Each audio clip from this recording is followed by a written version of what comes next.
My family's right here up in the front. My wife Erica and my son Chase. Yeah, Chase.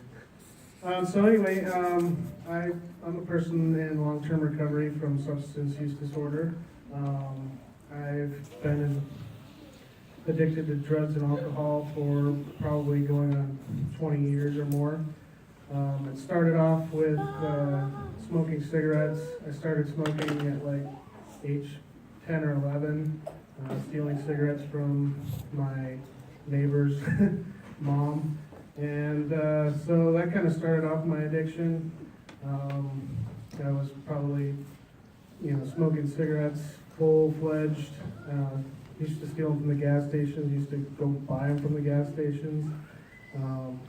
And then I started using marijuana when I got into high school, and started with, just what a lot of people do in high school is party with their friends. And so then I started using like harder drugs, ecstasy and hallucinogens and, just about everything I could get my hands on. And so this was all when I was living back in Chicago. And so, I was getting pretty bad. I started using needles, and, that was kind of a scary situation, scary time in my life where I was like started to really hate myself. And so I tried what we call a geographical change, and a friend of mine offered me a job up here in Alaska on a fishing boat, and he offered to pay for me to fly up here, so I jumped on the opportunity. And so when I came out here, I spent some of my time, I guess I did stop for a period of time using drugs, but we still continue to go to the bars and drink, and anyways, that's kind of also part of the fisherman world, is using marijuana and drinking, and it was kind of socially acceptable. So I did do that for a while, and eventually made it back full circle, back into drugs, heavier drugs. And anyway, I ended up getting a couple DUIs when I was 21 here, and ended up, I ended up avoiding getting in trouble for about 10 years. It doesn't mean I stopped using or didn't, wasn't doing things that weren't wrong. I just hid it very well. So anyway, after almost 10 years, I ended up with another DUI, and this one turned in as a felony, and so at around the same time, I just moved my wife and my kid up to Alaska, and we were trying to make a life for ourselves, and this felony was gonna kind of, put a roadblock in that. Hello? Yeah, so anyways, I was looking at 2 years of prison time, and thankfully I was offered the therapeutic court program, and through the therapeutic court program I was able to get clean for like the first time in 20 years or so. And on February 24th of this year, I graduated from therapeutic court, and now I actually just crossed my 2 years. I got 2 years in 1 month and 20-something days. Right. Clean.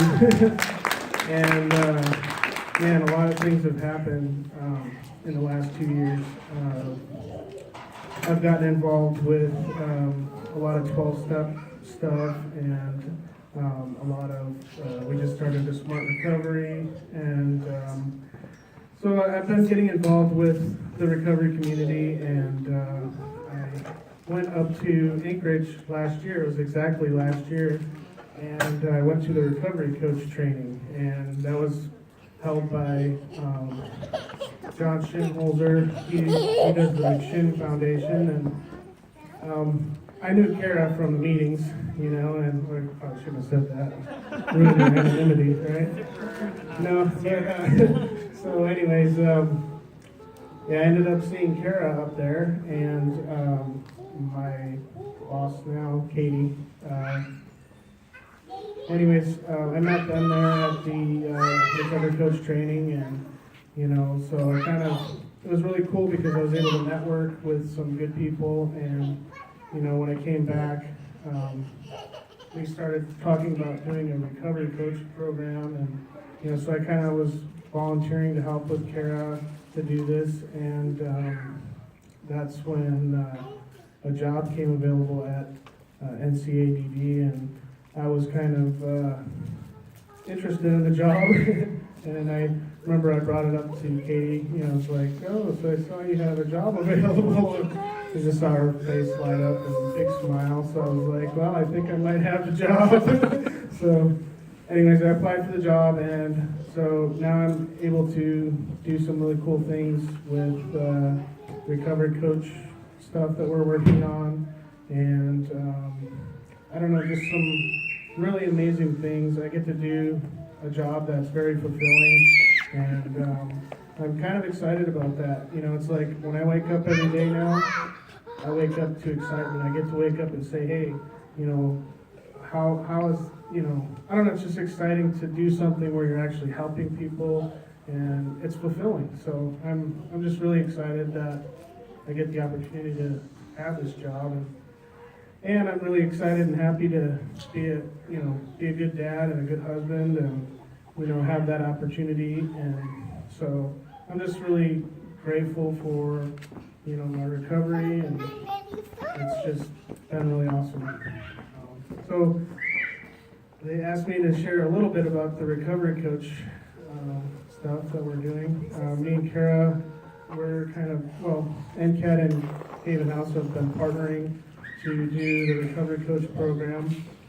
And so what the recovery coach program is we're, you know, looking for a few good men and women to help us out in, you know, helping with recovery supports for people, well, obviously with the Juneau Reentry Coalition, people that are coming out of prison. You know, a lot of them have substance use disorder, and so what we want to do is kind of, you know, help these people get the services that they need. And then we're also trying to help people in the community that have substance use problems. And so we've been partnering with, we're going to partner with JPD as well on this, in getting people that are in crisis to, you know, the help that they need as well. And so we've had a couple recovery coach trainings, and some of you that are here have been to them, and you know, and we're working on getting a roster of recovery coaches together. It's been kind of slow going, but you know, we're working on it, and I think hopefully, you know, beginning of next year, there's going to be a full force of recovery coaches to, you know, make this community better. And anyway, I don't know. All right, thank you.